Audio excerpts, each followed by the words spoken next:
Video सबको visible है? Yes sir. बाकी स्टूडेंट्स भी रिस्पॉन्स करो, क्या ऑडियो और वीडियो विजिबल है सबको? ऑडियो क्लियर है? Yes sir, good morning sir. Yes sir. Okay, चलो हम स्टार्ट करते हैं। पहले तो रिवाइज करते हैं कि हमने कल क्या पढ़ा था। रिवीजन। कल हमने इलेक्ट्रिक पावर और इलेक्ट्रिक एनर्जी इस टॉपिक को कवर किया था। मैंने आपको बताया था कि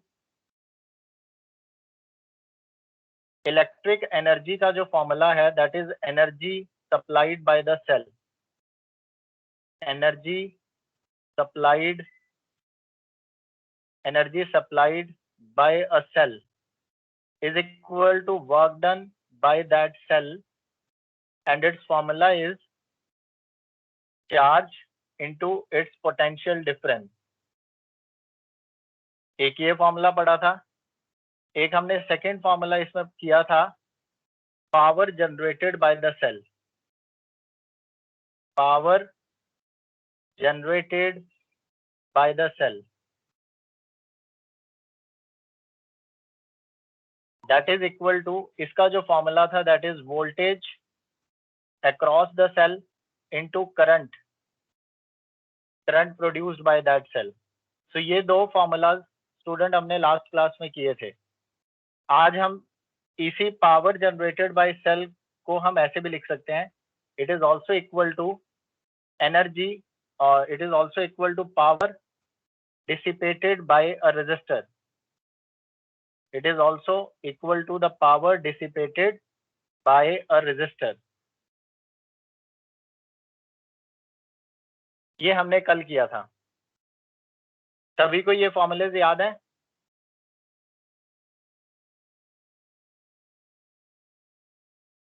yes sir. Okay, yes sir. ठीक है।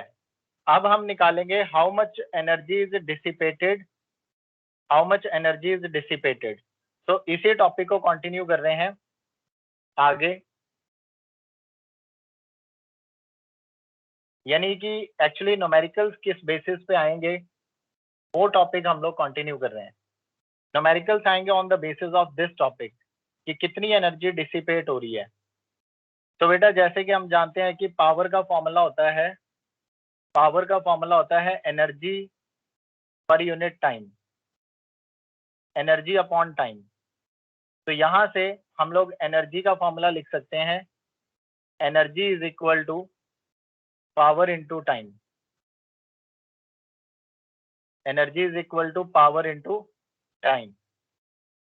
डिफरेंशियल फॉर्म में अगर हम इसका फॉर्मूला लिखें, एनर्जी मान लो D E is a very small amount of energy, तो that is equal to P into D T, power into time. Differential form में इसका मतलब ये है कि कोई भी cell in time D T कितनी एनर्जी जनरेट करेगा, D E amount of energy वो सेल जनरेट करेगा। ठीक है, लेकिन हम चाहते हैं कि टोटल वो कितनी एनर्जी जनरेट कर रहा है, तो इसके लिए आपको इंटीग्रेट करना पड़ेगा इसे। तो हम लोग इंटीग्रेट करेंगे दोनों तरफ। Integration of d E is equal to integration of power into D t. Integrate, ये इंटीग्रेशन टाइम पे है, तो टाइम की वैल्यू रहेंगे हम लोग 0 से लेके टी तक, यानी कि इन टोटल टाइम टी कितनी पावर कितनी एनर्जी जो है सप्लाई करेगा सेल। तो टाइम 0 पर एनर्जी भी 0 होगी। आफ्टर टाइम टी सेल जो है वो ई एनर्जी सप्लाई कर चुका होगा। तो अगर आप इसको इंटीग्रेट करोगे, आफ्टर इंटीग्रेशन ये तो मिल जाएगा ई, और पावर का फॉर्मूला होता है आई स्क्वायर इंटू आर। एक्चुअल में पावर का फॉर्मूला हमने जो लिखा है that is voltage into current. वहां पर अगर हम ओम्स लॉ लगा के वोल्टेज की जगह R into I, resistance into current लगा दें, तो ये फॉर्मूला आ जाएगा। तो पावर की जगह हम लोग पुट कर देंगे I square into R into D T. तो बच्चों ये हमारे पास एक फॉर्मूला डिराइव हो गया एनर्जी डिसिपेटेड का, और you can say that energy supplied by the cell, क्योंकि बेटा जितनी एनर्जी सेल सप्लाई करेगा रेजिस्टेंस उतनी एनर्जी को डिसिपेट कर देगा। तो you can say that this is energy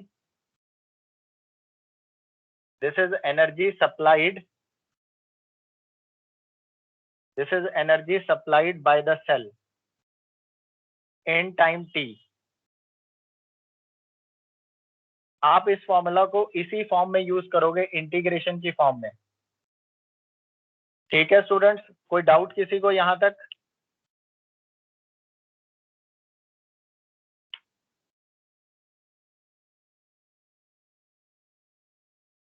किसी को कोई डाउट बच्चों? No sir. No sir. No, sir.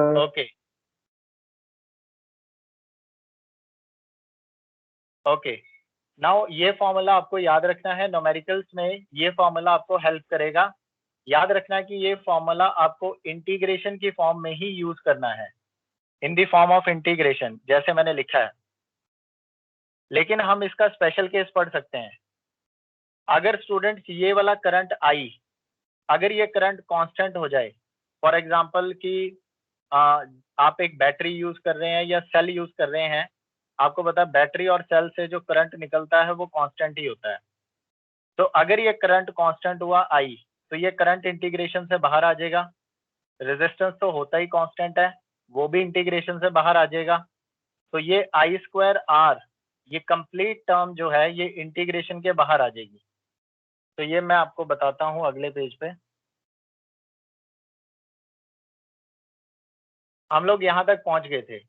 Energy के लिए हमारे पास फॉर्मूला आया integration from 0 to t I square into R into D t. Now if I is equal to constant, अगर करंट कांस्टेंट हो जाए देन आप इस एनर्जी को लिख सकते हो, energy supplied by the cell is equal to I square और आर, ये दोनों इंटीग्रेशन से बाहर आ जाएंगे और इंटीग्रेशन रह जाएगी 0 से लेके t तक dt की, और 0 से लेके t तक dt की इंटीग्रेशन होती है t। तो कांस्टेंट करंट के लिए आपके पास ये फॉर्मूला आ गया फॉर कांस्टेंट करंट। अगर करंट कांस्टेंट नहीं है तो फिर आपको इंटीग्रेशन फॉर्म में ही फॉर्मूला यूज करना है, और अगर करंट कांस्टेंट है तो आप ये फॉर्मूला इस फॉर्म में यूज कर सकते हो। ये आपने 10th क्लास में भी पढ़ा होता है, energy supplied by a cell is equal to I square R into T. It is energy supplied by a cell in time t, कि t टाइम के अंदर कोई एनर्जी कोई सेल रेजिस्टेंस को कितनी एनर्जी सप्लाई कर रहा है। तो आप इस फॉर्मूले की हेल्प से निकाल सकते हो। इस फॉर्मूला को आप दो अलग अलग फॉर्म्स में ले जा सकते हो ओम्स लॉ की हेल्प से। हम इस फॉर्मूला को ऐसे भी लिख सकते हैं v square divided by r into T, और या फिर हम ऐसे भी लिख सकते हो v इंटू आई इंटू टी। अब स्टूडेंट्स ये बताओ, आपको ये समझ आया कि हम इस फॉर्मूला को ऐसे और ऐसे कैसे लिख रहे हैं? क्या कोई मुझे बता पाएगा? Yes, sir. I square R is power, and we can use different formulas for power to express it. Okay, any other answer? Directly Ohm's law लगा के भी लिख सकते हैं। Very good. तो यूज करके sir. Very good very good. तो हमने एक्चुअली किया क्या, हमने ओम्स लॉ को यूज किया यहाँ पे। फर्स्ट ऑफ ऑल मैंने आई की जगह पुट किया v upon R Ohm's law की हेल्प से, तो ये वाला एक्सप्रेशन आ गया। नेक्स्ट केस में मैंने रेजिस्टेंस की जगह वैल्यू पुट की वोल्टेज अपॉन करंट, आर की जगह वैल्यू पुट की, तो ये वाला रिजल्ट आ गया। ठीक है, तो अब आपको ये ध्यान रखना है कि अगर आपके क्वेश्चन में करंट कांस्टेंट गिवन है तो आप ये फॉर्मूलेज लगा सकते हैं। इन केस अगर करंट कांस्टेंट नहीं है तो फिर आपको वही इंटीग्रेशन फॉर्म में ही फॉर्मूला को यूज करना है। ठीक है स्टूडेंट्स, समझ आ गया इतना? Yes sir.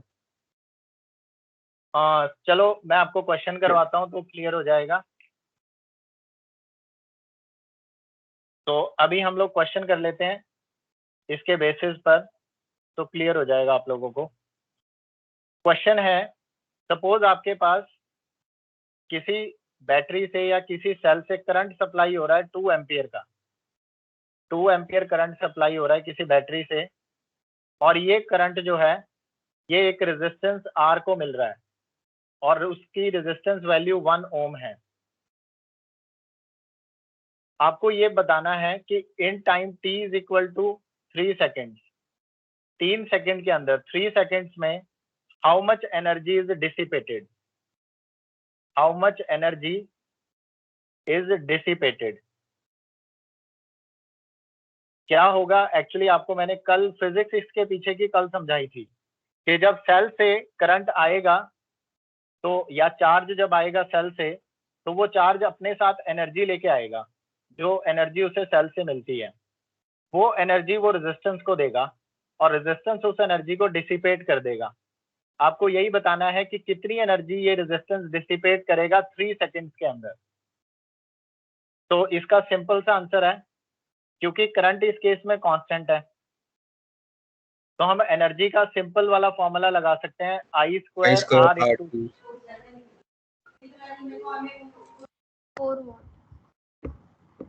yes, on putting the values you will get 2 square, जैसे करंट है 2 तो it will be 2 square, resistance is 1 ohm and time is 3 seconds, so you will get 12 joule. 12 joule, 12 joule. 12 joules आपके। ठीक है, अब चलो ये आपको क्वेश्चन में इतना ही बोला था। अगर आपको बोला जाता find power dissipated, find power dissipated, energy dissipate हो रही है 3 सेकेंड्स में 12 जूल, अगर वो कहते हैं कि फाइंड पावर डिसिपेटेड 4 वॉट। तो power dissipate, very good, 4 watt, very good, it is energy upon time. Power का फॉर्मूला होता है energy per unit time, that means 4 watt. And what is the meaning of 4 watt? 4 watt mean 4 joules per second. इसका मतलब बेटा ये है कि 1 second के अंदर हमारा सेल 4 जूल एनर्जी सप्लाई कर रहा है चार्ज को, और वो चार्ज रेजिस्टेंस के पास जाता है और रेजिस्टेंस उस सारी एनर्जी को हीट में कन्वर्ट कर देता है, यानी कि रेजिस्टेंस उस सारी एनर्जी को डिसिपेट कर देता है। तो power dissipated is equal to 4 watt. Clear है सभी को यहाँ पे?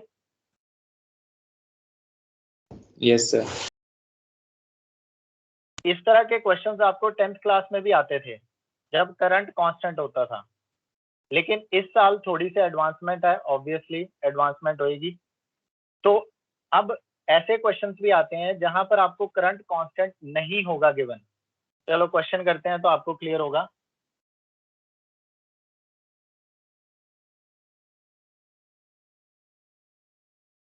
सेम क्वेश्चन लेते हैं, लेकिन इस बार क्वेश्चन में करंट की वैल्यू को वेरिएबल रखते हैं। सपोज आपके पास एक रेजिस्टेंस है, रेजिस्टेंस R, रेजिस्टेंस वही है बेटा 1 ओम का ही रेजिस्टेंस है, और आप इसको करंट, किसी सेल से इनको करंट मिल रहा है, सेम वैल्यू ले लेते हैं, लेकिन इस बार करंट जो मिल रहा है that is 2t square, current जो मिल रहा है दैट इज 2t स्क्वायर। इसका मतलब है करंट टाइम का फंक्शन है। It simply means that current is variable, जैसे जैसे टाइम इंक्रीज होगा करंट भी इंक्रीज होता जाएगा। Yes sir. सेम क्वेश्चन है, अगेन आपको पूछा है in t is equal to 3 second, 3 seconds में how much energy is dissipated, तो how much energy is dissipated, same question है। तो क्या आप सभी सॉल्व करोगे अपने आप?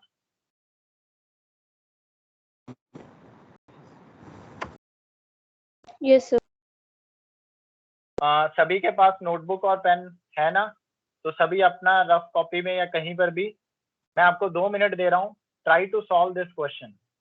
You have to find out energy dissipated by this resistance in time is equal to 3 seconds, and it is given that current is 2t 243 by 5. square.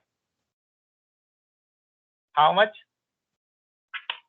So 243 by 5 sir 4 से multiplied भी है. Yes sir, 4 into 243 by 5.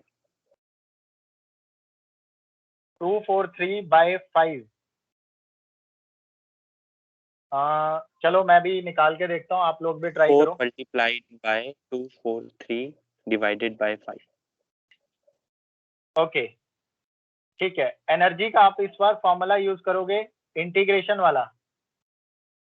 ऐसा इसलिए क्योंकि current इस बार constant नहीं है, current variable है. तो लिमिट्स आप लोगे 0 से लेके 3 तक, क्योंकि आपको 3 सेकेंड्स में कितनी एनर्जी डिसिपेट कर रहा है रेजिस्टेंस, वो फाइंड आउट करना है. तो when you put the values integration 0 to 3, ये जो बेटा रेजिस्टेंस है ये तो कांस्टेंट है, इसे बाहर ले लो और रह गया आई स्क्वायर. आई स्क्वायर की वैल्यू है 2t स्क्वायर. तो आई स्क्वायर बन गया 2t square whole square into dt. Integration करना सभी को आता होगा. तो रेजिस्टेंस की वैल्यू 1 है, तो ये हमने 1 डाल दी. इंटीग्रेशन 0 to 3, ये बन गया 2 square 4t raise to power 4 into dt. 4 भी बाहर आ जाएगा बिकॉज 4 इज कांस्टेंट. और integration of t raise to power 4 होता है t raise to power 5 divided by 5. और अब आप इसमें लिमिट्स डाल दोगे 0 to 3.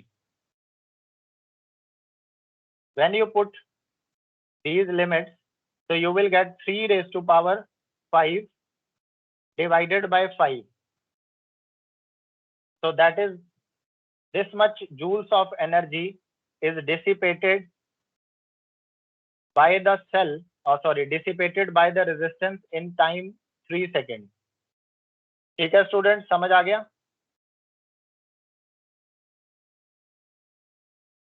Yes sir. Yes sir. क्या सभी का आंसर यही आया मेरे जैसा? कैलकुलेशन आप खुद कर लेना जो भी आएगा, बट ये आना चाहिए एट लास्ट. Yes sir, यही आ रहा है. ओके, अब हम लोग एक नया कॉन्सेप्ट सीखते हैं. चलो पहले एक क्वेश्चन और कर लेते हैं, थोड़ा और क्लियर हो जाएगा आपको. एनर्जी और पावर से रिलेटेड के क्वेश्चन. एक क्वेश्चन मैं आपको दे रहा हूं, उसे भी आपने ट्राई करना है. सपोज आपके पास 2 रेजिस्टेंसेस हैं. You have 2 resistances in parallel combination.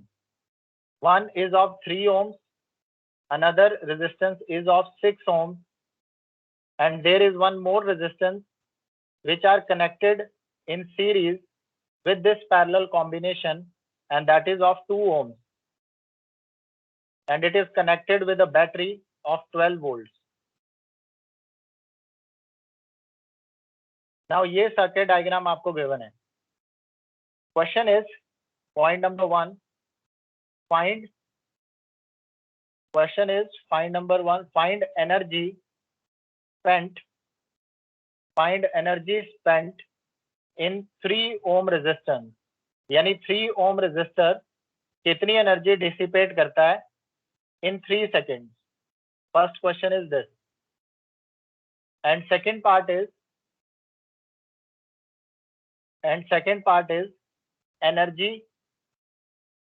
energy spent in whole circuit. यानी पूरा जो सर्किट है इसमें जितना भी टोटल रेजिस्टेंस है, वो टोटल रेजिस्टेंस कितनी एनर्जी डिसिपेट करेगा 3 सेकेंड्स के अंदर, ये फाइंड आउट करना है. Energy spent in whole circuit in 3 seconds.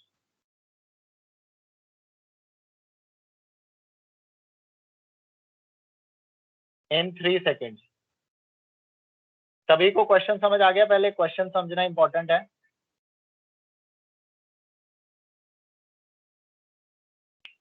Question clear हुआ सभी को?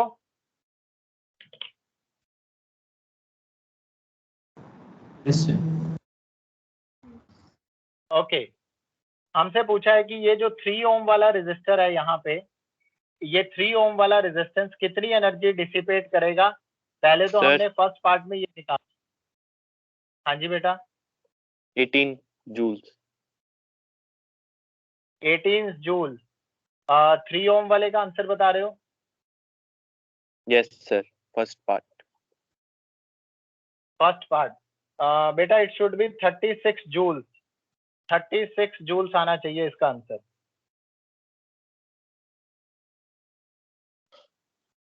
Yes sir, 36, sorry sir, square नहीं किया था। Okay, what about other students?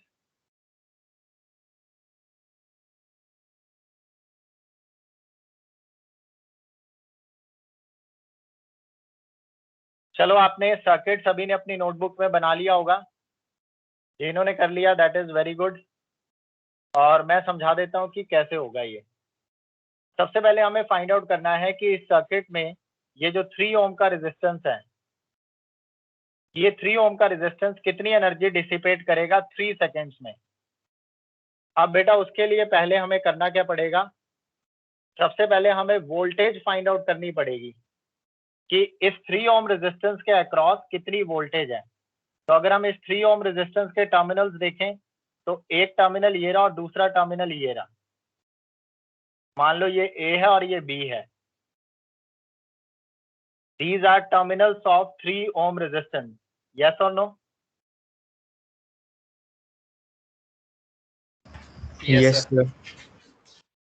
अगर हम ये फाइंड आउट कर लें कि पॉइंट ए और पॉइंट बी, इन दोनों पॉइंट्स के बीच का पोटेंशियल डिफरेंस कितना है, देन हम पोटेंशियल डिफरेंस कितना है तो फिर हम एनर्जी निकाल सकते हैं ये वाला फॉर्मूला यूज करके, v² divided by r into T.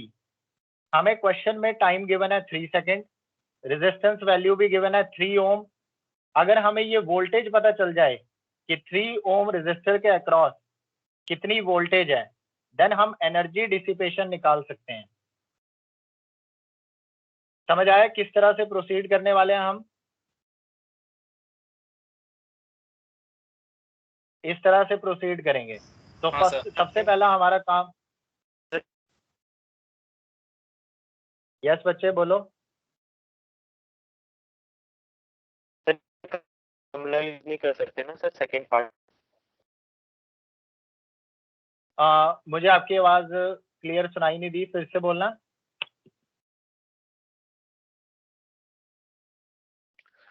Sir current निकाल के भी तो फॉर्मूला यूज कर सकते हैं ना सर, I² RT वाला। बिल्कुल बिल्कुल, आप कोई भी फॉर्मूला लगा सकते हो। उससे क्या होगा, एक स्टेप एक्स्ट्रा चला जाएगा। पहले वोल्टेज निकालोगे, वोल्टेज निकालने के बाद करंट निकालोगे और फिर I² R इंटू टी का फॉर्मूला लगा के सॉल्व कर सकते हो। यहाँ पर मैं थोड़े शॉर्ट में कर रहा हूँ कि एक स्टेप कम हो जाए, कि अगर हमें वोल्टेज मिल गई तो डायरेक्टली वोल्टेज से ही हम लोग एनर्जी डिसिपेशन भी निकाल सकते हैं। अदरवाइज कोई स्टूडेंट पहले वोल्टेज निकाले, वोल्टेज निकालने के बाद वो करंट फाइंड आउट करेगा और करंट निकालने के बाद फिर वो फॉर्मूला लगा सकता है I² R इंटू टी। तो वट एवर मेथड जो भी आपको अच्छा लगे वो लगा सकते हो। तो लेट्स स्टार्ट। पहले कर लेते हैं कि 3 ओम रेजिस्टर के अक्रॉस कितनी वोल्टेज है, पहले ये फाइंड आउट करते हैं। सबसे पहले 3 ओम और 6 ओम ये जो रेजिस्टेंस है, ये रेजिस्टेंसेस दोनों पैरेलल में हैं, तो इन दोनों का टोटल रेजिस्टेंस आएगा 2 ओम्स। डायग्राम सबको याद होगा ना?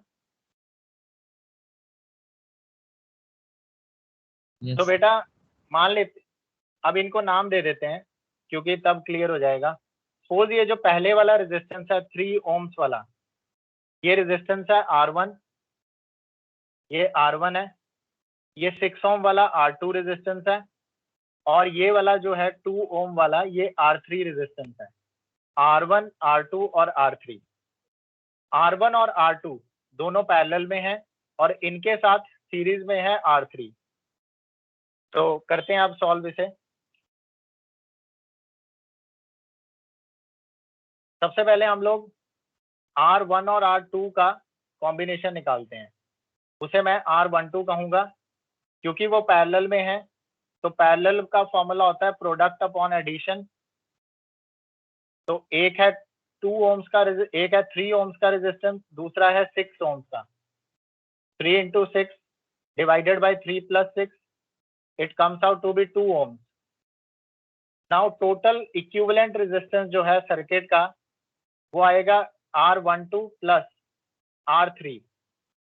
So that is equal to 2 plus 2 and it will be 4 ohms. यानी टोटल सर्किट का इक्विवेलेंट रेजिस्टेंस 4 ओम है और रेजिस्टेंस 1 और 2 दोनों के पैरेलल कॉम्बिनेशन का रेजिस्टेंस आया 2 ओम। अब हम लोग निकालते हैं कि वोल्टेज कितनी है, पर उससे पहले हमें करंट चाहिए।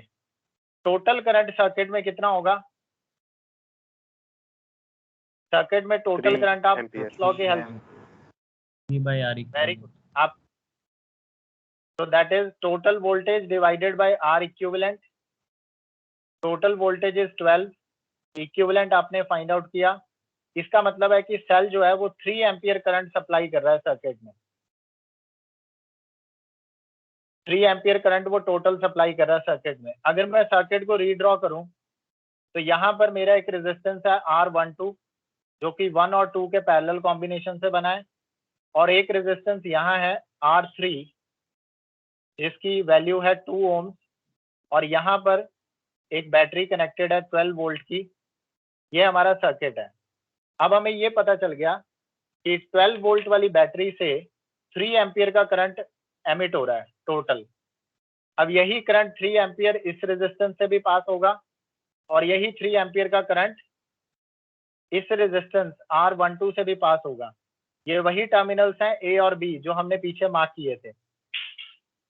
ए और बी के बीच में कितना करंट पास हो रहा है? 3 एम्पियर का ही करंट यहाँ से भी पास होगा क्योंकि सीरीज में करंट सेम रहता है।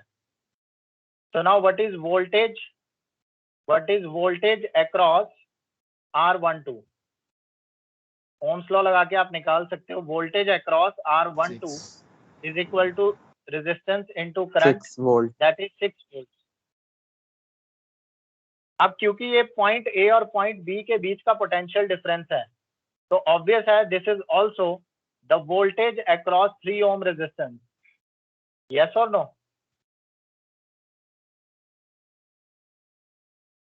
यस। देखो ए और बी टर्मिनल्स का पोटेंशियल डिफरेंस आया 6 वोल्ट और ए और बी ही टर्मिनल्स 3 ओम रेजिस्टर के भी टर्मिनल्स ए और बी हैं।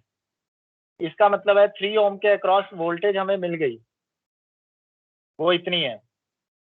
अब हम एनर्जी डिसिपेशन निकाल सकते हैं। एनर्जी डिसिपेशन का फॉर्मूला है V² divided by R into T. तो आप सारी वैल्यूज डाल दो। वोल्टेज निकाल ली हमने 6 वोल्ट है तो that is 6 square, time is 3 second and resistance is 3 ohms. तो you will get 36 joule. Clear है सभी स्टूडेंट्स को?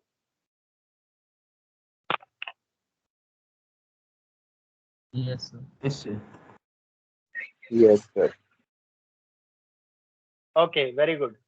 Now move to the second part of this question. In the second part, we have to find out energy dissipated by the whole circuit. Whole circuit के लिए आप total resistance को use कर लोगे। ये जो हमने यहाँ निकाला था total resistance use कर लो और total voltage use कर लो। So now the energy dissipated by the whole circuit is equal to total current I square, total resistance that is R equivalent into time. तो बेटा टोटल करंट हम पहले ही find out कर चुके हैं, 3 ampere आया था। R equivalent भी फाइंड आउट कर चुके हैं 4 और time is 3 second, so it will be 108 joules. Is it clear to everyone? Yes sir. Yes, sir. Okay, that's very good. एक बार मैं फिर से बता देता हूँ या किसी को कुछ पूछना है तो वो मुझे बता दे।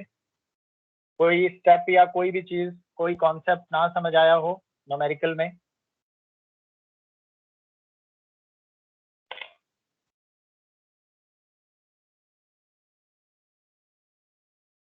चलो ठीक है। अब मैं आपको, ये तो हमने कैलकुलेशंस कर ली, अब जरा इसको फिजिकली देख लेते हैं क्योंकि हमने तो फिजिक्स पे ज्यादा फोकस करना है। हुआ क्या पूरे सर्किट में? Come back to this part. Starting में 12 वोल्ट की बैटरी ने चार्ज करंट एमिट किया 3 एम्पियर। ये 3 एम्पियर करंट इस 2 एम्पियर वाले रेजिस्टेंस से पास किया और इस रेजिस्टेंस को कुछ एनर्जी देके निकल गया। आगे वो चार्ज, अब उसके पास थोड़ी एनर्जी कम हो गई क्योंकि कुछ एनर्जी जो यहाँ से मिली, कितनी मिल रही है टोटल 108 जूल, अभी हमने कैलकुलेट की। तो इस सेल ने 108 जूल की एनर्जी सप्लाई की, उसमें से कुछ एनर्जी इस रेजिस्टेंस के पास जाकर डिसिपेट हो गई और बाकी एनर्जी इन दोनों रेजिस्टेंस के पास जाकर डिसिपेट हो गई। हमसे क्वेश्चन में पूछा था कि 3 ओम वाले रेजिस्टेंस के पास कितनी एनर्जी डिसिपेट हुई, तो 36 जूल एनर्जी 3 ओम वाला रेजिस्टेंस इतनी एनर्जी को डिसिपेट कर रहा है आउट ऑफ 108 जूल, और बाकी इन दोनों ने करी है। क्लियर हुआ? ये था question. Any doubt?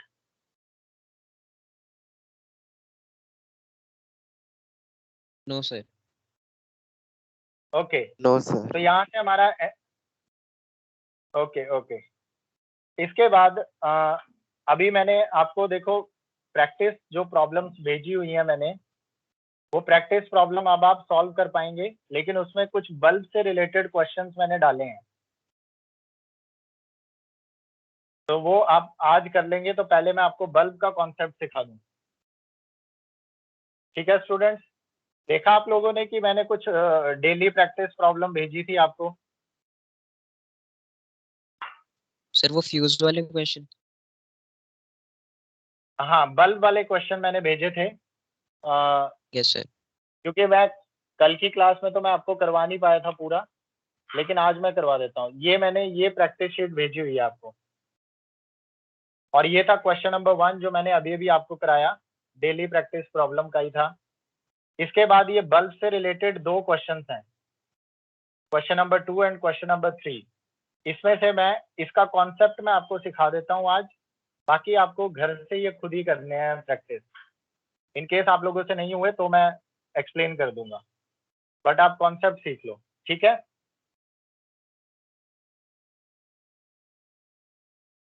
Okay sir. Okay, तो बल्ब के बारे में देख लेते हैं।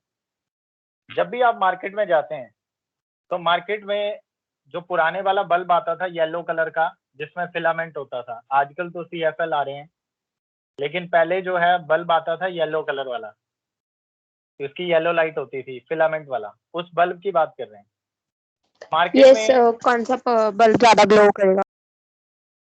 यस, इस टाइप के क्वेश्चंस होते हैं, कौन सा बल्ब ज्यादा ग्लो करेगा। ये क्वेश्चन अगर आप कंपटीशन की तैयारी कर रहे होंगे तो उसमें भी ये क्वेश्चंस आते हैं। तो बल्ब का कॉन्सेप्ट सीख लेते हैं। आप जब मार्केट में बल्ब खरीदने जाते हैं तो बल्ब की एक पावर रेटिंग आपको दी गई होती है।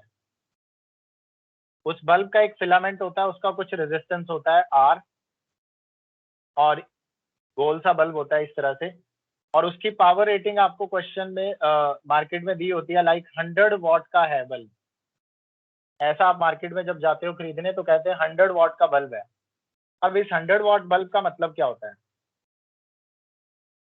जब वो कहते हैं कि पावर 100 वॉट है तो इसमें एक स्टैंडर्ड फिक्स होता है,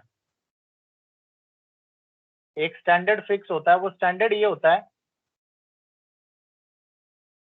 कि power of this bulb is 100 watt, power of this bulb is 100 watt at 220 volt. यानी कि ये चीज लिखी नहीं होती है, बट ये चीज स्टैंडर्ड है कि अगर इस बल्ब की पावर रेटिंग 100 वॉट है तो वो 100 वॉट किसके रिस्पेक्ट में है? That is with respect to 220 volt. Okay बेटा?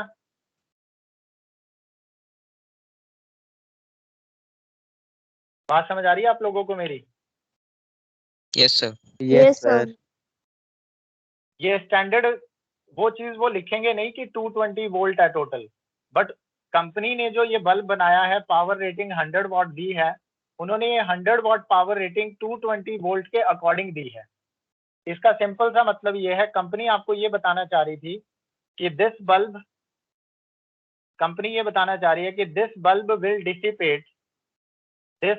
Will dissipate 100 joule of energy पर second eight 220 volt.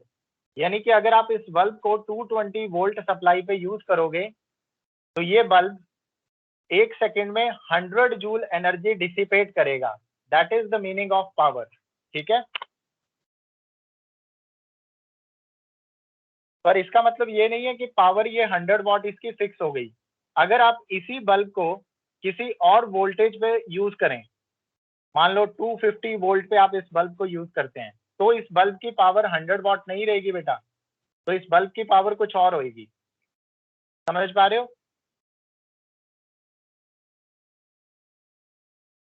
Yes sir. तो ये it is not the fixed value. मैं सिर्फ इतना ही बताना चाह रहा हूं आपको कि 220 वोल्ट के अकॉर्डिंगली वैल्यूज गिवन होती हैं, जो पावर रेटिंग गिवन होती है बल्ब की। अगर आप किसी और वोल्टेज पे इसको यूज करोगे तो इस बल्ब की पावर 100 वॉट नहीं बल्कि कुछ और आएगी। It depends on voltage, it is related with the voltage. Now इस बल्ब में पावर वेरिएबल है, अगर आप वोल्टेज वेरी कर दोगे बेटा तो पावर वेरी कर जाएगी। यानी पावर वेरिएबल है, वोल्टेज अगर वेरी करे, और ऑब्वियस है करंट भी वेरिएबल है। लेकिन एक चीज है जो वेरी नहीं करती है, that is the resistance. Bulb का जो रेजिस्टेंस है, रेजिस्टेंस कभी वेरी नहीं करता। यस और नो? Yes sir. यहाँ पर यही मेन कॉन्सेप्ट है कि बल्ब के केस में एक ही चीज है which is fixed and that is resistance. Bulb का रेजिस्टेंस, जो उसका फिलामेंट होता है, उसका रेजिस्टेंस फिक्स होता है। बाकी सब चीज वेरी कर सकती है। मान लो आपने वोल्टेज चेंज कर दी बेटा, अगर आपने वोल्टेज चेंज कर दी तो करंट भी चेंज हो जाएगा, और करंट चेंज हो जाएगा तो पावर भी चेंज हो जाएगी। ये सारी चीजें वेरिएबल हैं, चेंज हो जाएंगी अगर वोल्टेज चेंज हो जाती है। लेकिन रेजिस्टेंस एक ऐसी क्वांटिटी है बल्ब की जो फिक्स रहेगी, चाहे आप वोल्टेज कम करो या ज्यादा करो। क्या आप मेरी इस बात को समझ पा रहे हो? Yes. Yes sir. So this is the concept of bulb, that is only resistance is fixed. इसलिए अगर हमें कोई भी क्वेश्चन सॉल्व करना है बल्ब का तो हम रेजिस्टेंस के बेसिस पर सॉल्व करेंगे उसे। चलो देखते हैं कैसे। मान लो कि आपके पास यही वाला बल्ब है, पहले तो आपने इसको यूज किया 220 वोल्ट पे। इसको एक हम लोग क्वेश्चन की फॉर्म में करते हैं, सिंपल सा बेसिक सा क्वेश्चन, ताकि ये कॉन्सेप्ट आपको क्लियर हो जाए।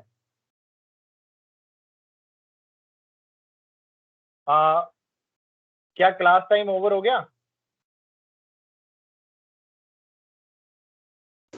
लगभग सर हो गया। सर चलेगा सर, आप ओके। पढ़ो। नहीं बेटा, फिर वो दूसरी क्लासेस आपकी क्लैश हो जाएंगी ना।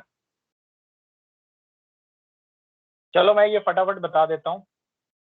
मान लो कि आपके पास एक बल्ब है, उस बल्ब की पावर रेटिंग 100 वॉट है, 100 वॉट एट 220 वोल्ट, और आपने बाद में उस बल्ब को, वही सेम बल्ब को आप यूज कर रहे हैं 110 वोल्ट पे। तो आपसे पूछ रहा 110 वोल्ट पे उसकी पावर क्या होगी। कॉन्सेप्ट ये है कि उस बल्ब का रेजिस्टेंस फिक्स रहेगा। तो जैसा कि हमें पता है कि पावर का फॉर्मूला होता है V²/R। तो यहाँ से अगर हम रेजिस्टेंस का फॉर्मूला निकालें तो दैट विल बी V²/P। तो ये रेजिस्टेंस का फॉर्मूला है। तो अब इस बल्ब का जो रेजिस्टेंस है वो आएगा, वोल्टेज है 220 into 220 V² divided by power है 100 वॉट, और दूसरी तरफ का जो बल्ब है उसकी वोल्टेज है 110 वोल्ट, और डिवाइडेड बाय पावर हमें पता नहीं, लेकिन हम दोनों बल्ब, दोनों साइड के रेजिस्टेंसेस को इक्वेट कर सकते हैं। क्यों कर रहे हैं इक्वेट बेटा? क्योंकि रेजिस्टेंस सेम बल्ब है, उसका रेजिस्टेंस सेम होएगा, बस आप अलग अलग वोल्टेज पे उसको यूज कर रहे हैं। तो हमने उनके रेजिस्टेंसेस को इक्वेट कर दिया यूजिंग दिस फॉर्मूला। समझ आ रहा है बच्चे? Yes sir. R. So now you will get this new power. Let's say this new power is P dash. So by solving this, you will get this new power P dash is equal to 25 volt. So 25 watt at 110 volt. मैं यही समझाने की कोशिश कर रहा था कि bulb की जो पावर है वो 110 वोल्ट पर 25 वॉट होगी, लेकिन 220 वोल्ट पर it will be of 100 what. ठीक है, यस सर। एंड सेकेंडली आपको एक चीज ध्यान रखनी है, ब्राइटनेस से रिलेटेड क्वेश्चन आते हैं। तो ब्राइटनेस जो होती है that is directly proportional to power of, brightness is directly proportional to power. तो अब आप वो डेली प्रैक्टिस प्रॉब्लम जो मैंने आपको क्वेश्चन दिए हुए हैं उन्हें सॉल्व करने की कोशिश करोगे इस कॉन्सेप्ट को यूज करके कि जिस बल्ब की पावर ज्यादा होगी उसकी ब्राइटनेस भी ज्यादा होगी, यानी वो ज्यादा वर्क डन करेगा। और बल्ब की पावर, उस बल्ब की पावर ज्यादा होगी जिस बल्ब का रेजिस्टेंस कम होएगा। चलो ये चीज आपने खुद थोड़ा सा पढ़ के देखना, rest we will do it in next class. ठीक है, तो सी पैरेलल तो अफेक्ट ब्राइटनेस। फिर से रिपीट करना, मुझे आवाज क्लियर नहीं आई आपकी।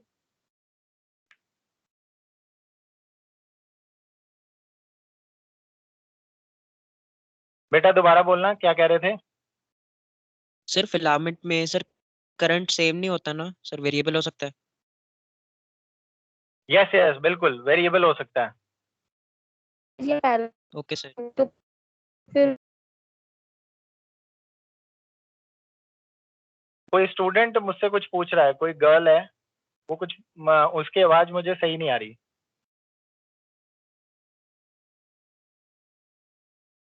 चलो students, rest we will do it later. Sir series और Thank you very parallel much. दोनों के केसेस में सेम फॉर्मूले लगेंगे। सीरीज और पैरेलल, यस बेटा सेम फॉर्मूला लगेगा, सेम फॉर्मूला अप्लाई Thanks, होगा। sir. Okay, Thank you, thank sir. You very much, have a nice day. Thank you. Thank you, sir.